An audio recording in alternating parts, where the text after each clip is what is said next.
Hey guys, and welcome back to another episode. Now today's video is going to focus quite heavily on the idea of spontaneous shooting. Spontaneous shooting for me is always the sort of thing that allows the creative mind and eye to wander quite freely. It's the sort of thing where you go out with absolutely no expectations, so there's no chance of being disappointed from what you're going to get. And it actually allows you to train and develop your photographic skills for a variety of situations. Now, the following video, I went down to the west coast of the North Island, travelled down for a work trip. I just stopped on the side of the road and spent some time shooting some video content and a couple of film frames as well.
When I look back at, what photography means to myself, what it means to many other photographers out there, quite often you're shooting to the way that you're feeling. And for me, being able to just go out and, I feel a stroke of inspiration and just being able to go out and spontaneously shoot. I find that the images that you get back are very, very profound, and they can be quite surprising sometimes. Another aspect of spontaneous shooting that you just cannot control is the weather. And this is for all outdoor photographic projects. Anything you're shooting outdoors, there's absolutely no control on the weather at all. But even more so when you just decide to jump out of the car and start shooting. And that is exactly what happened with this shoot. So the idea was to head up to a waterfall. It's about a couple of kilometres walk up the coastline. And when I started, it seemed alright, but given that there was no natural protection in terms of mountains blocking any weather coming in, the rain rolled in very, very quickly. Now, I managed to get a shot of the waterfall, which was pretty cool, but when I got back to the car, I was absolutely drenched.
That was the quickest getaway I have ever done. Following on from the waterfall, I actually found a cornfield which was a little bit closer to Auckland, and it's something that I do want to go back and do a proper shoot there. Now, given that I was spontaneous shooting, this wasn't a huge issue, but when I got my film developed, there was something that just didn't align in terms of the roll film that I got back. So some of the colours are a little bit skewed, but again, given that we're spontaneous shooting, it's not a huge issue.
as the title of the video may suggest, I'm actually going to be relaunching my website. Now, the reason I've relaunched the website alongside the idea of spontaneous shooting is because the main image that you see when you click on the link is actually shot in a spontaneous motion. I was wandering down to the supermarket one day and looked outside, and the clouds were going through this crazy motion above. So decided to take a photo of the apartment building across the road and got it very symmetrical, and it actually served as a very good starting point for the basis of my brand, really. So yeah, really hyped. I actually built the website from scratch on Squarespace.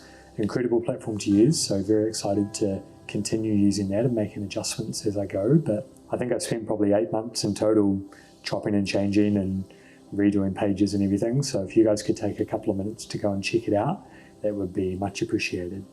But all in all, thank you for tuning into this video, and I will be sure to see you in the next one. Cheers.